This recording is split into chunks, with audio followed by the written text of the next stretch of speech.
Hello friends, இந்த வீடியோவில் இன்னைக்கு நம்மளோட 100 days பிளான் படி டே 8 இருக்கிற இன்னைக்கு நம்ம என்ன சாப்டர் பார்த்தோம் அப்படின்னா, தமிழ் பண்பாட்டின் இயல்புகள், வேற்றுமையில் ஒற்றுமை, இந்தியா மதச்சார்பற்ற நாடு. இந்த டாபிக்ல இருந்து ஒரு சில கேள்விகளை மட்டும் நம்ம இப்போ பார்க்க போகிறோம். ஆனால் இந்த மாதிரியான எக்கச்சக்கமான கேள்விகள் நம்மளோட இன்க்ரீஸ் மார்க்ஸ் ஆப்பில் இருக்குது. நீங்கள் கான்செப்டுக்கான வீடியோஸை நம்ம ஆப்பில் போய் பார்த்துட்டு ப்ராக்டிஸ் பண்ணிவிட்டு தரவாக ப்ரிப்பேர் பண்ணி முடிச்சுட்டு இன்னைக்கான டெய்லி டெஸ்ட்டை அட்டன் பண்ணுங்கள்.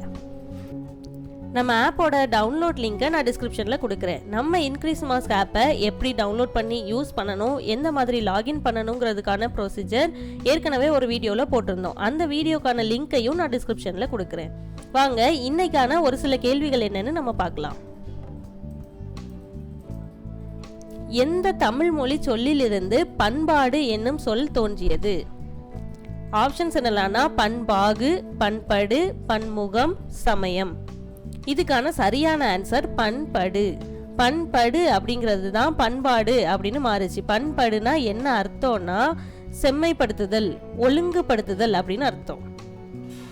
அடுத்த கேள்வி என்னன்னா, மனித வாழ்க்கையை பிரதிபலித்து காட்டும் கால கண்ணாடியே இலக்கியம், ஆதலால் காலத்தின் கோலத்தை அந்த கால இலக்கியங்களில் காணலாம் என்று கூறியவர் யார்? ஆப்ஷன்ஸ் என்னலான்னா Matthew Arnold, C North, E B. Tylor, G E. Trevelyan. இதுக்கான சரியான ஆன்சர் ஜி.இ. ட்ரெவலியான்.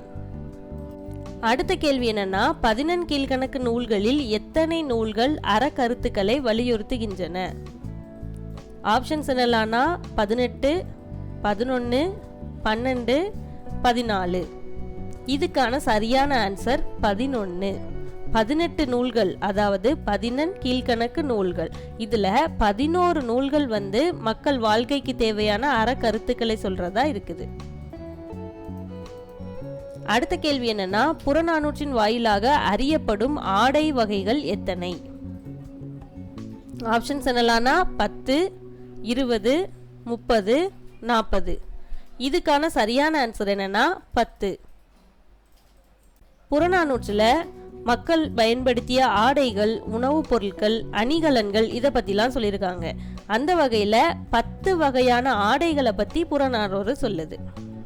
அடுத்த கேள்வி என்னன்னா, தமிழ்நாட்டில் பௌத்த சமயம் பரவி இருந்ததை நாம் எக்காப்பியத்தின் மூலம் அறியலாம்?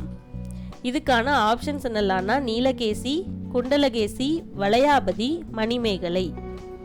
இதுக்கான சரியான ஆன்சர் என்னன்னா மணிமேகலை. நம்மளோட இரட்டை காப்பியங்களான சிலப்பதிகாரம், மணிமேகலை, இதில் ஒன்றா இருக்கிற மணிமேகலையில தான் தமிழ்நாட்டில் பௌத்த சமயம் இருந்துச்சுங்கிற குறிப்பு இருக்குது. இந்த மாதிரி நம்ம ஆப்பில் எக்கச்சக்கமான கேள்விகள் இருக்குது. கேள்விகளை அட்டன் பண்ணி முடித்த உடனே உங்களுக்கான இன்ஸ்டன்ட் ரிசல்ட் கிடைக்கும். இங்கே இருக்கிற எல்லா கேள்விகளுமே டிஎன்பிஎஸ்சி பேட்டர்ன் படி எடுக்கப்பட்ட கேள்விகள். கண்டிப்பாக இதில் நீங்கள் நல்ல மார்க்ஸ் ஸ்கோர் பண்ணாலே டிஎன்பிஎஸ்சி எக்ஸாமில் நல்ல மார்க்ஸ் ஸ்கோர் பண்ண முடியும். நம்மளோட 100 days டைம் டேபிளில் ஃபாலோ பண்ணுங்கள். டிஎன்பிஎஸ்சியோட ஃபுல் சாப்டரையும் கவர் பண்ணி உங்களோட டிஎன்பிஎஸ்சி எக்ஸாமில் நல்ல மார்க்ஸ் ஸ்கோர் பண்ணுங்கள். எக்ஸாம் ப்ரிப்பரேஷனில் இருக்கிற எல்லாருக்கும் எங்களோட ஆல் த பெஸ்ட்.